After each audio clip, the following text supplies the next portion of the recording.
This program contains true stories of rescues. All of the 911 calls you will hear are real. Whenever possible, the actual people involved have helped us reconstruct the events as they happened.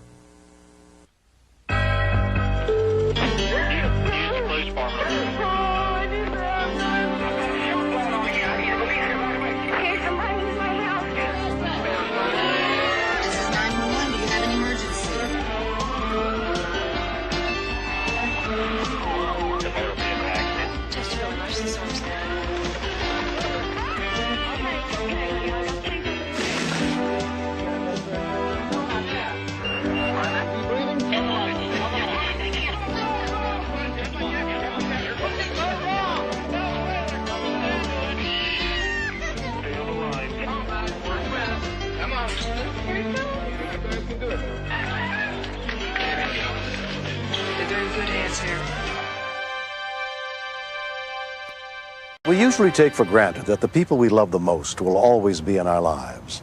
So when Mickey and Kathy Dart of Alpine, Texas, had their youngest child, Mick, they never imagined that he might not live long enough to fulfill any of his dreams. You ready? Good catch, all right. He was a happy little guy. Did the things little boys do. He'd crawl up on your lap, you know, curl up and go to sleep. Count your fingers. It was neat to have a son. But just before Mick turned 3, he began suffering from some puzzling health problems. He started to basically bloat up. His liver was so enlarged they thought he had a rare liver disease or possibly a tumor. It's laid out in a long After 2 days of testing, Dr. David Goff discovered what was wrong. The ability of the heart to squeeze was very limited. And therefore, each time the heart beat, the blood, instead of going forward, a good portion of it actually regurgitated backwards. Now we're shifting to a sort of a donut view. We figured we could probably control everything with medication and that we'd caught it. It's sort of like putting premium gas in your tank when the car knocks. And it may be something that he could probably outgrow as he grew older. His heart gets stronger, things like this, but it didn't work that way.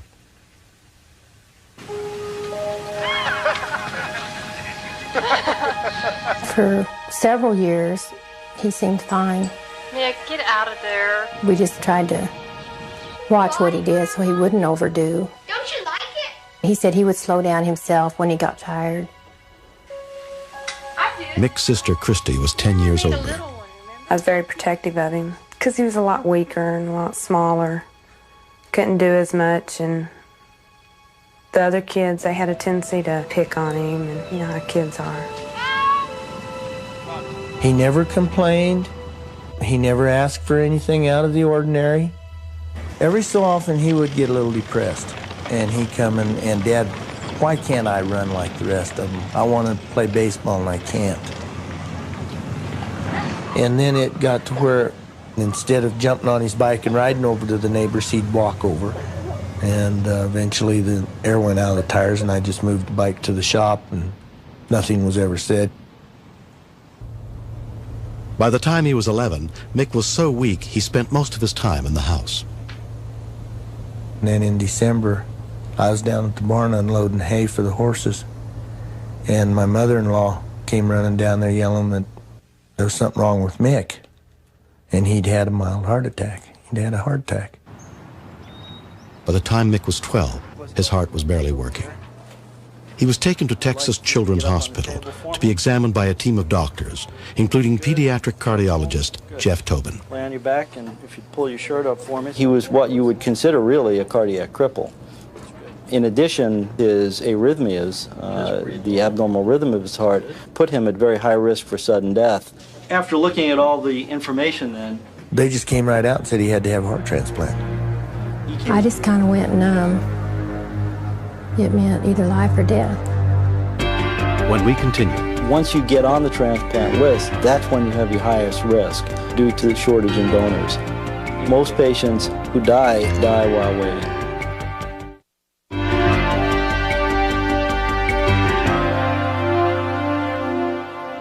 Because the Dart family lived more than 500 miles from Children's Hospital in Houston, Mick and his father moved into an apartment there to wait for a donor heart. It's just a matter of time before his heart gave out, because it was everything he could do to keep him going. One doctor described it as running a semi-truck on a lawnmower engine. It just doesn't work.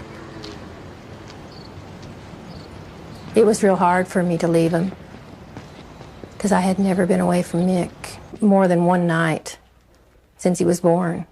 Your mother called last night. She wanted to talk to you, but you were so tired. You got to move up the ladder in order to get one, and we were at the bottom rung right then, and we had to wait. Once you get on the transplant list, that's when you have your highest risk due to the shortage in donors. Most patients who die while waiting.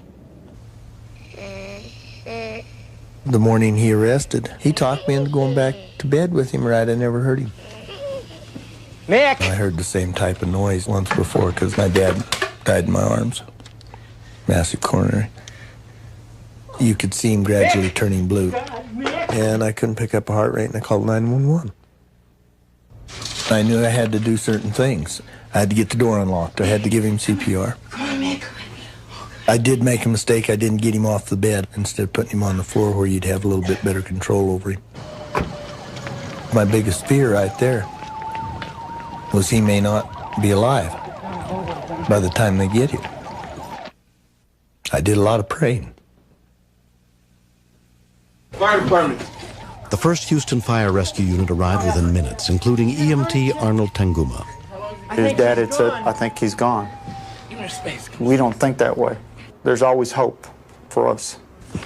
Notify him that we have CPR in progress. All right, no pulse. Paramedic Randy Cockrell was told about Mick's medical history. Because the heart is already damaged, you don't ever know if you're going to have a successful resuscitation. I shocked him. He converted fairly quickly. He's got a pulse, keep bagging him. But you also got to worry about the brain, because if the brain's been without oxygen so long, you will have brain damage. He's back in V-Fib. 1300. He's back in V-Fib. Clear. Clear. I shocked him again. Okay, check the pulse and bag him. Okay, he's back in normal sinus. Give me another blood pressure, see if it changes.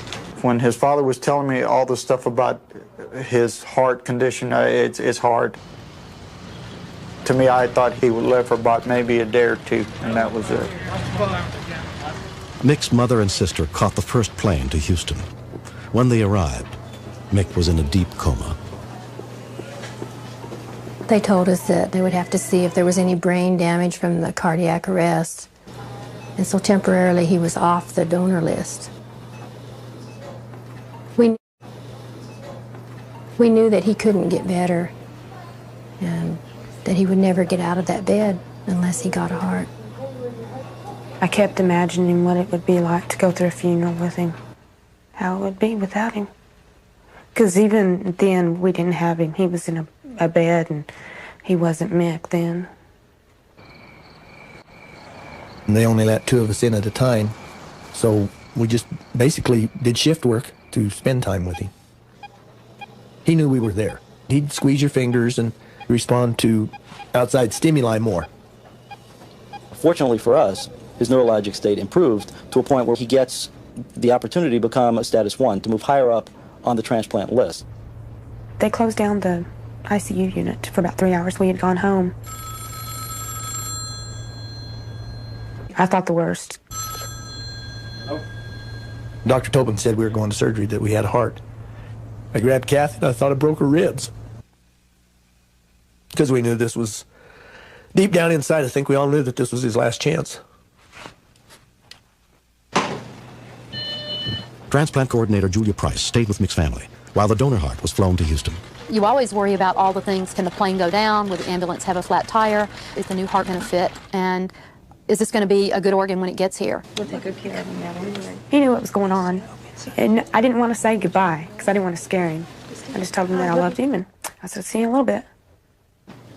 They said, this is as far as you can go. And I looked down the hall, and there's Mick's heart. I had read they'd bring him in the little cooler. It made us feel a little bit better because we knew it was there and that he was going to have a chance at it. He was fortunate to get a heart donor just at the right time. Actually, I think the real reason he wanted a heart transplant wasn't so much that he noticed all of his problems, but that he wanted to play second base in Little League. I'm very nervous before the heart actually gets going and starts pumping. So we pretty much pace back and forth. If the heart starts, then you're in pretty good shape. If the heart doesn't start, you don't survive.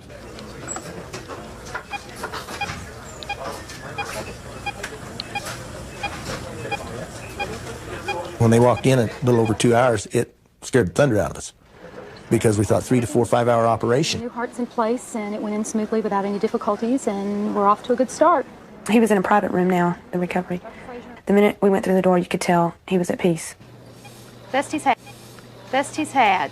We got to put our hands on his chest and feel the heart beat. He says, oh, go ahead, it won't hurt. Right up here. His coloring was wonderful. I mean, he had rosy cheeks.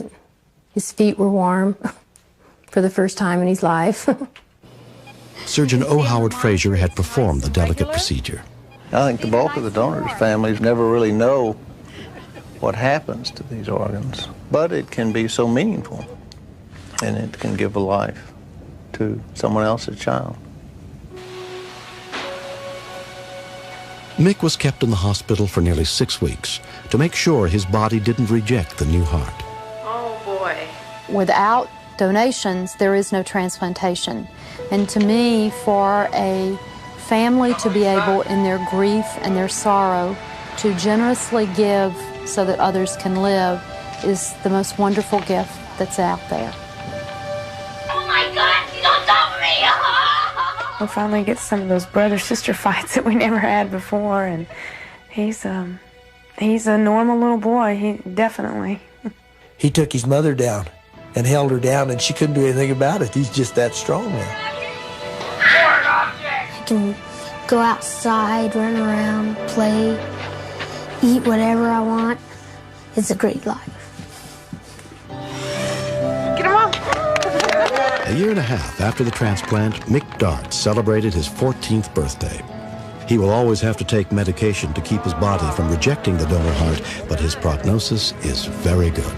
All his friends played baseball, and because he couldn't run and work out, he wouldn't even go watch a game beforehand. Yeah. Perfect. But this last summer, the minute, that was time to register, he was down there.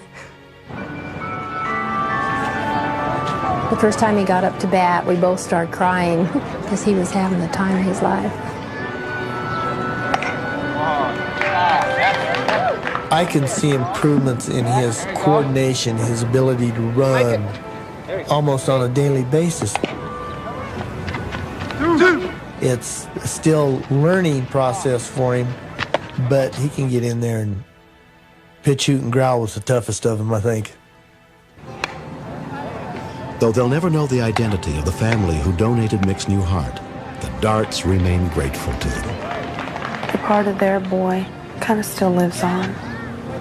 I myself had always said, oh, I don't want to donate my organs. I want to be buried whole, and no, it's very important now. It saved my life. Then it can save another person's life. Because I'm going to donate organs too. Thank you. It's a small word for such a great thing.